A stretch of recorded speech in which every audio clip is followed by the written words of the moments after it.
Hello students, let's discuss most important topic dehydration of alcohol. ये temperature based है और important इसलिए because इसमें जो रिएजेंट है वो ऑलमोस्ट क्या है सेम है. It is conc H2SO4. Conc H2SO4 is a dehydrating agent. Dehydration means removal of water from same molecule. Same molecule में से अगर आप वाटर को रिमूव कर रहे हैं तो आपका प्रोडक्ट बनेगा डिफरेंट टेम्परेचर पे डिफरेंट. तो फॉर एग्जांपल अगर हम बात करते हैं, सबसे पहले इथेनॉल पे H2SO4 डाल रहे हैं at 383 kelvin, then we get ethyl hydrogen sulphate. Sorry, butanol है, मैंने इथाइल बोल दिया है पर्पजली. यहाँ पे मैंने ब्यूटेन वनोल सेलेक्ट किया बिकॉज देखिए इथेन वनोल से तो ऑलमोस्ट हर जगह गिवन है और प्रोडक्ट डिसाइड करना बहुत इजी भी है बिकॉज इसमें कोई रीअरेंजमेंट का ऑप्शन नहीं आ रहा, कुछ नहीं आ रहा, इसलिए मैंने पर्पजली रिएक्टेंट ब्यूटेन वनोल लिया है जो 383 केल्विन पे ब्यूटाइल हाइड्रोजन सल्फेट दे रहा है एंड 413 केल्विन पे इट गिव्स यू ईथर. तो इसे हम शॉर्ट में लिख देते हैं C4H9O C4H9. तो you can say it is di butyl ether. क्या है ये? डाई ब्यूटाइल ईथर है. ओके, नाउ 443 केल्विन पे एलिमिनेशन होगा and we get butene as major product. See major product butene है यहाँ पे. ओके, तो यहाँ पे मैं आपसे कहना चाहूँगा कि अगर हाई टेम्परेचर है तो आप ये स्टेटमेंट ही याद रख लीजिए कि कॉन्क H2SO4 और H3PO4 at high temperature on heating follows E1 mechanism. क्या फॉलो करेंगे? E1 mechanism फॉलो करेंगे. बट अगर इथेनॉल मेंशन होगा तो E2 mechanism जाएगा. Only with ethanol E2 mechanism follows because ethyl carbocation is highly unstable. तो conc H2SO4 और H3PO4 को हीट करेंगे. कार्बोकेटाइन की स्टेबिलिटी में कंफ्यूजन हो तो आप कार्बोकेटाइन का स्टेबिलिटी वाला मैकेनिज्म देख सकते हैं. अब हम मैकेनिज्म स्टार्ट करते हैं. ज़्यादा इंपॉर्टेंट हमारा मेंस के पॉइंट ऑफ व्यू से मैकेनिज्म ज़्यादा इंपॉर्टेंट जो है वो 413 केल्विन और 443 केल्विन वाला है, तो हम इसे ही डिस्कस करने वाले हैं. And there are some differences जो हम अभी नोटिस भी करेंगे. तो first step always sulphuric acid. Sulphuric acid being a strong acid dissociates to give H positive and HSO4 negative in the solution. पहले स्टेप में क्या होगा आपका? In the very first step, I hope अब तक आप सभी को ये याद हो जाता है कि पहले स्टेप में क्या होगा हमारा. In first step protonation will occur. First step में प्रोटोनेशन होगा, मीन्स जो अल्कोहल वाला पार्ट है, अभी ये अल्कोहल को जिगजैग फॉर्म में लिख देते हैं तो हमारे लिए ज़्यादा अच्छा है. जैसे हर सारे कार्बन है, थोड़ा सा हमारे लिए इजी हो जाएगा, तो मैं इसको जिगजैग फॉर्म में लिखता हूँ. 1 2 3 4 5 OH एंड H प्लस. और जब ये रिएक्शन होगी तो क्या होगा? वेरी फर्स्ट स्टेप आपको पता है, ऑक्सीजन के लोन पेयर पे कौन अटैक करेगा? H plus. सॉरी, ये सीधा हो गया वारो. ऑक्सीजन के लोन पेयर पे कौन अटैक करेगा? H plus. And you will gate, और हमें क्या मिलने वाला है? हमें मिलने वाला है 1 2 3 4 कार्बन एंड OH2 प्लस. इसे ऑक्सीजन पे पॉजिटिव चार्ज हो तो ऑक्सोनियम आयन बोल देते हैं. जैसे कार्बन पे पॉजिटिव है तो कार्बोनियम आयन या कार्बोकेटायन. तो you can call it as oxonium ion और ऑक्सो केटायन आप इसको बोल सकते हैं. तो its name is butyl oxonium ion and it is highly unstable. वो ऑक्सीजन पे पॉजिटिव चार्ज हाईली अनस्टेबल होता है तो इमीडिएटली ये रिमूव होगा और क्या बनाएगा? Carbocation. It will form carbocation बनाएगा. But again it is temperature based. if temperature is 443 then E1 will occur. and यहाँ पे एक स्टेटमेंट लिख लेते हैं हम.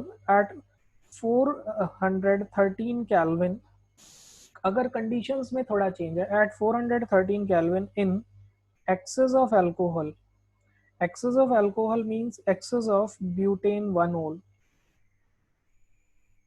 अगर ऐसा है टेम्परेचर कम है और रिएक्टेंट का कॉन्सेंट्रेशन हाई है तो SN2 will occur.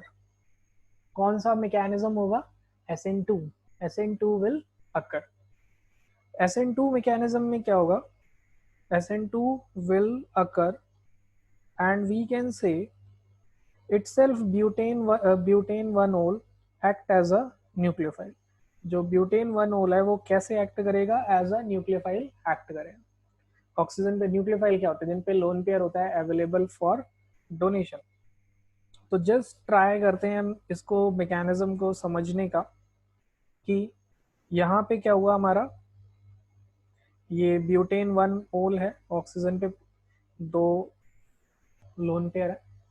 At the same time हमारे पास एक और ब्यूटाइल ऑक्सोनियम आयन है जो पहले स्टेप में बना है. अब बैक साइड से अटैक होगा, ये इस पे अटैक करेगा और ये क्या करेगा? विड्रॉ. ये यहाँ से क्लियर नहीं है, उसको दूसरे साइड से बनाते हैं. ये अटैक कर रहा है बैक साइड से और ये OH2 ग्रुप क्या होगा? रिमूव. ये एरो थोड़ा सा हम बनाते हैं इस वाले कार्बन लाइक दिस और ये चला गया. तो we get what we will get. यहाँ पे हमें क्या मिलने वाला है? यहाँ पे हमें क्या मिलेगा? जैसे इस पे अटैक होगा वी गेट 4 मेंबर्ड ऑक्सीजन, फिर यहाँ पे 4 मेंबर्ड और H और इधर क्या आ गया? Positive charge. Again it is highly unstable. अब ऑक्सीजन पे पॉजिटिव चार्ज क्या है? अनस्टेबल है. एंड अब आप इजीली समझ गए हैं कि क्या होगा? डीप्रोटोनेशन, H पॉजिटिव निकल जाएगा. This is very fast step and we get, और हमें क्या मिलने वाला है? ईथर. देखिए केमिस्ट्री में हम क्या करते हैं कि प्रैक्टिकली ऑब्जर्व करते हैं प्रोडक्ट क्या बनने वाला है और उसके अकॉर्डिंग मैकेनिज्म डिस्कस करते हैं. तो हमने ऑब्जर्व किया कि व्हेन टेम्परेचर इज, जब टेम्परेचर 413 केल्विन था और एक्सेस में था अल्कोहल तो ईथर बना है. पहला स्टेप सेम है. फर्स्ट स्टेप इज प्रोटोनेशन और यू कैन से पहले स्टेप में प्रोटोनेशन हुआ, सेकेंड स्टेप ये हुआ. अब दिस इज टेम्परेचर बेस्ड. आपको ये समझने की जरूरत है, बार बार मैं इसलिए रिपीट कर रहा हूँ क्योंकि डाउट आएगा सर कार्बोकेटायन क्यों नहीं बना है. अगेन क्योंकि एंडोथर्मिक रिएक्शन है बॉन्ड टूटना, तो इट इज टेम्परेचर बेस्ड. और ऐसा नहीं है कि दूसरा प्रोडक्ट नहीं बनता, ये मेजर बन रहा है ईथर 413 पे, इसलिए हम इसे डिस्कस कर रहे हैं. अभी आगे मैं ये भी बताऊंगा कि सेकेंडरी और टर्शियरी अल्कोहल से हम ईथर नहीं बना पाएंगे. तो ध्यान से मेरी बात सुनो. ये प्राइमरी अल्कोहल है और प्राइमरी अल्कोहल होने की वजह से और टेम्परेचर कम होने की वजह से आपको मेजर प्रोडक्ट ईथर मिल रहा है एंड माइनर प्रोडक्ट एल्कीन मिलेगा. बट लेकिन अगर टेम्परेचर हमने बढ़ा दिया, अगर टेम्परेचर हमने कर दिया है 443 kelvin, then E1 will occur. क्या फॉलो होगा? एलिमिनेशन. E1 will occur. अभी मैं प्रीवियस ईयर क्वेश्चन की सीरीज स्टार्ट करूंगा तो उसमें क्वेश्चन और आंसर भी सपोर्ट करेंगे हमें. तो अब जैसे ही यहाँ पे बना तो अगला स्टेप क्या होगा? अगला स्टेप है removal of water. Next step is removal of water. और जब रिमूवल ऑफ वाटर होगा तो क्या बनेगा? Formation of carbocation. मैं इसी के पैरेलल में लिखने का पर्पस ये है ताकि आप दोनों रिएक्शन को कंपेयर कर सकें कि 413 पे यहाँ क्या हुआ है और यहाँ पे वाटर का रिमूवल हो रहा है, फॉर्मेशन ऑफ कार्बोकेटायन है. तो अब देखिए क्या करने वाले हम. ये ब्यूटेन ऑक्सोनियम आयन बन चुका था ऊपर, ये देखिए बन चुका है ऊपर, यहाँ पे देखिए ये बन चुका है. अब आप क्या करेंगे? यहाँ से वाटर को रिमूव करेंगे. तो देखिए वाटर रिमूव हुआ और जैसे ही वाटर रिमूव हुआ तो क्या बना? 1 2 3 4 कार्बोकेटायन. तो मैं थोड़ा सा हाईलाइट कर देता हूँ इसको. ये बना है कार्बोकेटायन. अब कार्बोकेटायन रीअरेंजमेंट शो करता है, याद है हमें कार्बोकेटायन क्या शो करता है? रीअरेंजमेंट. तो अब आप क्या लिखेंगे? Rearrangement will occur. क्या होगा, रीअरेंजमेंट होगा यहाँ पे। तो अगेन हम क्या करने वाले हैं, ये प्राइमरी कार्बोकेटायन है और अब इसको क्या करेंगे, स्टेबलाइज करेंगे by 1 to hydride shift. Hydride मतलब कौन शिफ्ट होता है, H माइनस। तो यहाँ पे जो ये हाइड्रोजन है ये माइग्रेट करेगा, ये दोनों इलेक्ट्रॉन लेके जाएगा कहाँ, पॉजिटिव। मैंने कार्बोकेटाइन रीअरेंजमेंट में बताया था, यहाँ भी बता रहा हूँ। और जिन्हें याद है वो फटाफट गेस भी कर लेंगे कि हमें क्या मिलने वाला है, सेकेंडरी कार्बोकेटाइन। तो 1 to H माइनस शिफ्ट की वजह से क्या हुआ, 1 to H माइनस शिफ्ट की वजह से we get more stable secondary carbocation and at high temperature at 443 Kelvin E1 occur।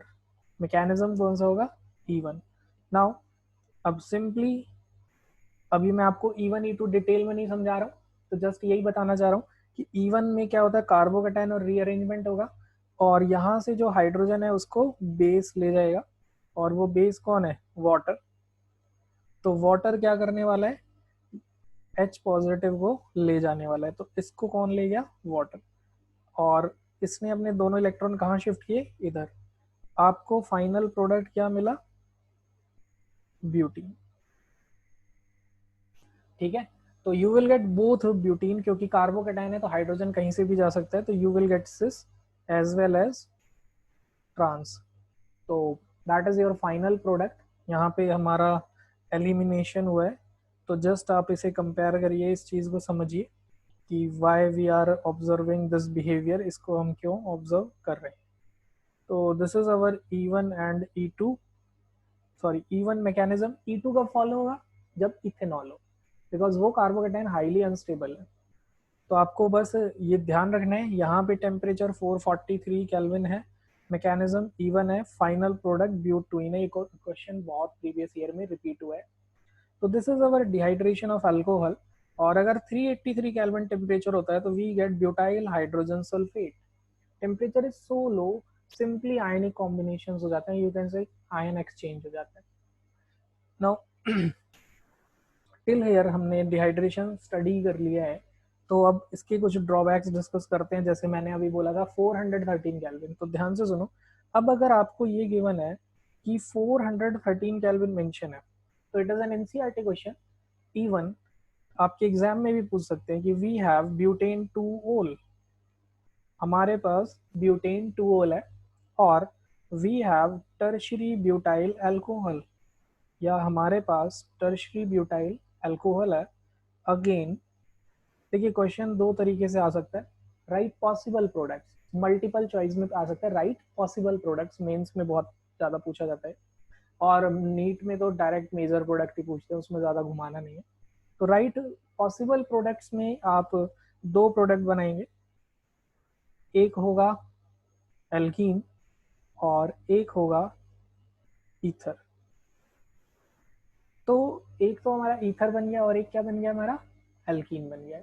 Now दो पॉसिबल प्रोडक्ट्स हैं, अगर टर्शरी होगा तो अगेन टर्शरी में भी यही पॉसिबिलिटी होगी, यू विल गेट, आपको क्या मिलने वाला है, एक डबल बॉन्डेड कार्ब एल्कीन मिलने वाला है, या ईथर। ईथर का तो पॉसिबिलिटी हाईली रेयर है, बनेगा ही नहीं, तो इसे छोड़ ही देते हैं। टर्शरी में तो एल्कीन ही मेजर बने, बट पॉसिबिलिटी में लिख देते हैं, but still it is a very 95% के आसपास बनेगा। तो टर्शरी में तो मेजर क्या होगा, एल्कीन। तो इसे थोड़ा सा समझने के लिए ये प्रोडक्ट क्या बना है, इसे मैं कार्बन की फॉर्म में लिख देता हूँ, CH3 डबल बॉन्ड CH2, क्योंकि वहाँ पे वो बॉन्ड लाइन फॉर्म में थोड़ा सा क्लियर नहीं हो रहा था। और टेम्परेचर देखिए क्या है, 413 केल्विन। तो ध्यान रहे, अगर ये 413 केल्विन गिवन है तो major product is alkene and minor product is ether.